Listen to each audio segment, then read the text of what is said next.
whenever Chris Benoit passed, hearing about it and where you were, or did you, how did it affect you? We're talking 10 years ago now. Yeah, actually, I was supposed to be going to a wrestling show in Sacramento, and I just moved away. And my friend, ended up, canceling on me, so I was already pretty bummed. But I'm like, okay, we'll watch wrestling or whatever. And, I remember just finding out what happened and just, him passing away. That I was canceled and this and that and the other. And, I just remember breaking down in, the middle of my living room. My dad actually had to hold me in his lap kind of thing. Because I, grew up watching Benoit. He was, one of my favorite wrestlers, through and through kind of thing. So to find out that he passed, I was devastated. And then the next day to find out, slowly stuff that was happening, it was insane. I don't know, the first thing going through my mind was, this isn't real, this is a conspiracy, something happened, this isn't right, kind of thing. Yeah. So I want to let everybody know, everybody that's on the line has had some role in wrestling, whether they're a wrestler, writer for websites, for, wrestling promotions. Most of you guys are workers. And a lot of, several of you at least, were wrestling whenever this happened, or, were active wrestlers at the time. So that's what makes it all the more crazy. And I'm going to get into this part of it. Obviously everybody was sad whenever it first happened. And for me, I was getting information, via text and things like that. And what I originally heard was that, the whole family got shot up. And I'm like, God, why? Who would do that? Why? Did somebody break in? What happened? Because there wasn't a lot of information available. So it was all speculation at first. Mm-hmm. Then they do the Ross review. And I remember watching it, and I remember crying, just like Brittany. I was 25 at the time, but I still cried like a baby when it was over with. They showed Eddie and Benoit with the titles at the end, and of course, like David said earlier, this is 1.5 years, 2 years maybe at the most after Eddie passed. Mm-hmm. And so this had to be one of the worst 3-year runs for wrestling ever, as far as deaths go. Because you had Sensational Sherry that died the week before, and I know there were a lot of other people around this time. Ray Traylor wasn't too long before that, and there were a lot of people. Mm-hmm. But so watching the Benoit show, the tribute show, I was emotional because he was gone, and I didn't know the circumstances. And then I just remember, and this is where everything flips, just like Kong said, and a couple others said. The next day, or maybe even later that night, I didn't find out until the next day, the details came out. And whatever you think happened, the reports are, and the reports to this day, is that Chris Benoit murdered his wife, Nancy, killed his son, and then killed himself. And I just remember feeling betrayed by the WWE. No, not by WWE. It wasn't that I was betrayed by them. I felt betrayed by Benoit. That he made me care this much, and to the point that I was crying on this tribute show, and then I find out that it was all for nothing, that this guy, I should have been crying for Daniel and Nancy, not Chris. And again, that's kind of how I feel to this day, even though, obviously I miss Chris Benoit as a wrestler. I didn't know the guy, and none of us did, but so I'll reel back to Thomas. What did you think when you found out, the details of what actually happened? Well, go ahead, Ken. When I found out, it was one of those realizations that you really don't know people as well as you may perceive that you do, because like you said, we all respected Benoit as a wrestler. We all loved him as a wrestler. For a lot of us, he was our favorite wrestler. He was the pinnacle. He was the Bret Harts. He was above the Shawn Michaels. And to see one of your heroes be demonized the way that he was because of the actions that conspired over that weekend, it really brought to light how, I don't want to say how fragile life is, but how fragile the mindset of a human being is when you don't know what they're going through internally, and the results that happen. It's a scary thing for somebody that we looked up to be able to do something like that to the people he claimed he loved. Mm-hmm. And I'll let Zodiac or Jer next, and then Zodi. What's up, Jer? Yeah, what's up, man? Yeah, I think he pretty much summed it up really well. It made you think about death, certainly, as all high-profile deaths and personal deaths in your family do, but it really did make you think about, like the human mind, the psyche, and this guy that was, all of our professional wrestling hero, and, for the wrestlers on this call that, probably wanted to be in his position at some point, or, at least, half as good as him. And then for something like that to completely, I just don't think, my personal belief is something like that doesn't just happen in the span of a weekend. So, he was dealing with some things apparently that no one, had any idea about. It's pretty crazy to think about, and again, takes nothing away from what he did in the wrestling ring, in my opinion. But it definitely was a blow to fans of wrestling and fans of his in particularly. Yeah, absolutely. I don't know. In pro wrestling, you don't hear about anything that insane happening, like, domestically for the most part. Like, a lot of the time, at least recently, very much so. But, I think, with me, it was one of those things where it was just, heartbroken, obviously, but I always just kind of wondered the why. But, yeah, it kind of opens up a mirror in the mind, kind of, where you stop and think, it makes you kind of more empathic with other people. What is other people going through? Traveling 300 and some odd days out of the year, barely getting a chance to be at home. His son had health problems. I remember that he was on steroids to help him grow. Well, that was never confirmed. I think that was something that they said, and then the medical record said otherwise. I still think that's kind of up in the air. Yeah, Nancy's sister said on the Jericho podcast that was all bullshit. So I don't know. You know what I mean?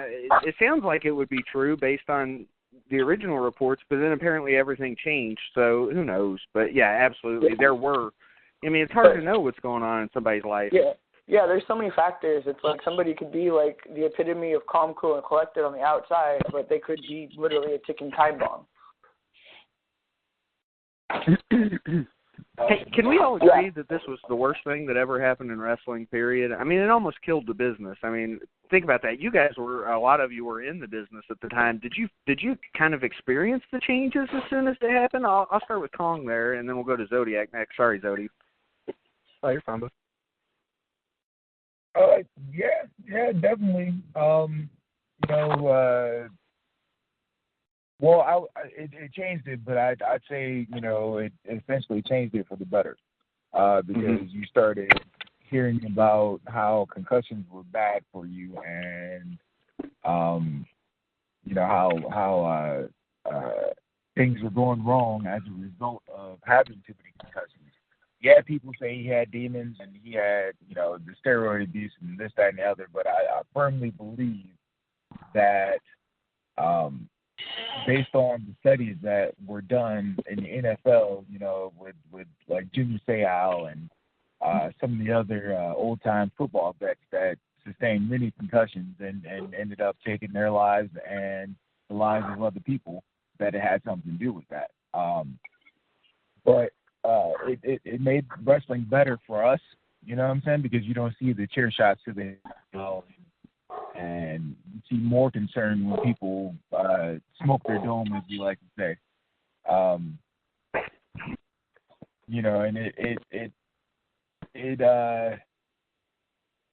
it put a dark cloud over us for a long time, but anything that's good will shine through the darkness anyway. So yeah. Zodi, jump in, buddy. I kind of agree with what Kong was saying, as far as changing things, and going back to kind of what you were saying earlier. I mean, I remember just kind of being kind of like what I think what Brittany was saying, just being kind of dumbfounded and kind of questioning why something like that would happen. It's one of those things you look up to somebody, because he was one of the guys that I looked up to too, and that I modeled myself after because of his work ethic and this and that. And it was just wild, too, because you see some of the older WCW stuff and some of the WWF, WWE stuff. And when in his biggest moments in that, he always credited everything to his family. You'd see him with pictures and video and having his kid there and family there and everything else. So it was like he was this huge family guy. And for something like that, you really don't know the kind of stresses that somebody's under, or what they're going through in private. So, I always wanted to sit there and think there had to be more to it than just, what was put out there, because you don't want to believe that somebody you look up to could do something like that and be that horrific of a person in that moment. But mentally, you don't know where somebody's at. It kind of goes to show that. And as far as like business aspects, I definitely agree with Kong. I think it made people more aware of things. It was a horrible thing, and people still look back on it as like this horrible event that happened.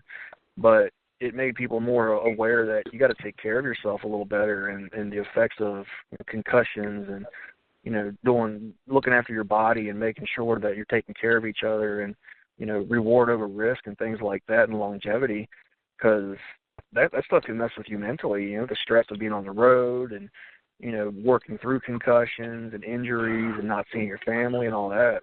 You can take the strongest willed person in the world. It'll make them snap, man.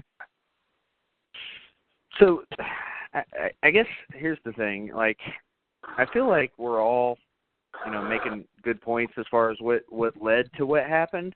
But then I also kind of feel like because we respected the wrestler so much that we're all kind of clinging to something. Like every one of us not that we're just pointing fingers at something, but at the same time, like, Thomas talked about mental illness, and I have no doubt that Benoit snapped. There was something not right in his head there. But to me, it wasn't just the concussions.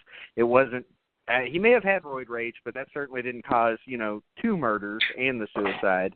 I mean, he may have. I mean, I just never heard of anybody killing somebody else in wrestling over something like that. It may have been the alcohol, the drugs. It may have been all of it combined. But, what gets to me is the fact, and this is when you look at the facts of the case, is number one, it's not like he accidentally killed Nancy, out of rage. I mean, he tied her up and he stuck his knee in her back and choked her to death with a cable. It was brutal, and it just, it turns my stomach to think about. And then what turns my stomach more is that he killed his son. And I think that's and Brittany, I know this is going to sound bad, but like, there are domestic disputes all the time, and a husband kills their wife, and it doesn't make it okay. I'm disgusted by that just the same. But there's something about killing a kid, especially your own kid, that just made this 100 times more disturbing to me. Can I get some perspective? First, I'll start with Brittany, and then we'll go down the line again. But, Brittany, I want to get your perspective because yours will be probably different than ours because you're a female. But would it bother you less or the same if he had just killed his wife because of a domestic dispute? Honestly, no. I actually live on dreamingdemon.com, which it sucks because it's all like the shitty news from everywhere. But in all honesty, no, a kid is the pure absolute innocence that there is. That kid did not do anything wrong in life to ever warrant those kind of things. Adults think differently. You never know what they were going through in their relationship. You know what I mean? Mm-hmm. Crimes of passion are a thing. People fucking snap. But the fact that his child was involved, that's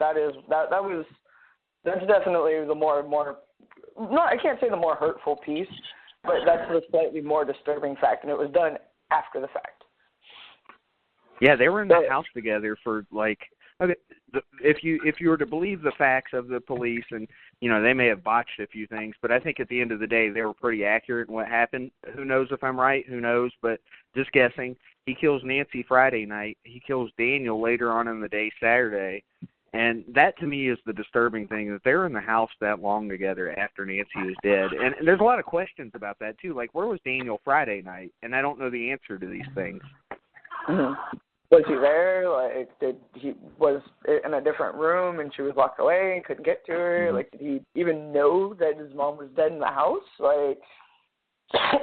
Yeah, there's a big house. Oh. Sorry, go ahead. No, you're good. I was going to say, there's just a lot of things that it makes you wonder. Yeah. I mean, it's a big house, but it's not that big of a house where the kid wouldn't be able to notice that something's wrong. I mean, I don't know. It's to me, even now, it's still crazy to think of like the chronological order of everything. Like I think that's the part of it, and Travis was kind of alluding to that earlier.